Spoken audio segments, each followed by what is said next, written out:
ฮะ พักชีเล็ก อีหยังก่อ พักชีเล็ก พักกินเล็กให้ซื้อๆน่ะลูก ก็แหลกเรา อันนี้เล็กฮะ ก็แหลกเรา ตายไปค่อยว่าจังสันเปเอาไม่อยากใส่นันลูกหลานขนมนมเนยผู้ใดให้ หลวงพ่อไง หลวงพ่อให้ได้สิแรกเรา อันนี้ก็จะเอามาขายอีก เออ มาขายกูมาหลวงพ่อให้ก็บอกกิน เออ ตายหลวงพ่อให้ขนมนมเนยก็บอกกินแลกเราย่างเดียว เออ เบิ้เหนียวจักบวกหนึ่งซะเนาะ เออบ วกเดียวกันเอาอันบ่เป เออ ตาย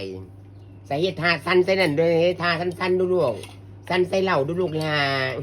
เห็นบ่เจ็บบ่จื้อบ่หลาบบ่จำเด้อเฮือลูกกูก็ได้มากติดลูกหลานแนวเดียวนี่เป อืม มากอย่างเดียวบ่เป อืม มักเหล่าก็มักจิว่าเตีย เอน อ กันบ่ได้จิก็บ่ได้บ่เปเอาลูกหลานเอามามมือสั้นๆกูหลุดกิเลสของปู่เป้ทำมาค้าคืนแลกทุกอย่างที่ขวางหน้านบ่เปเอาไปหา สูบมานะ ฮะขอยาสูบกูอีก เออ ตายอีพ่ออีแม่ข่อยยาสูบบ่มีไปยาสูบต่อลูกหลานเอาลูกหลานเอาไปให้เนี่ยไป จากนั้นปู่เป้ก็จะทำมาหากิน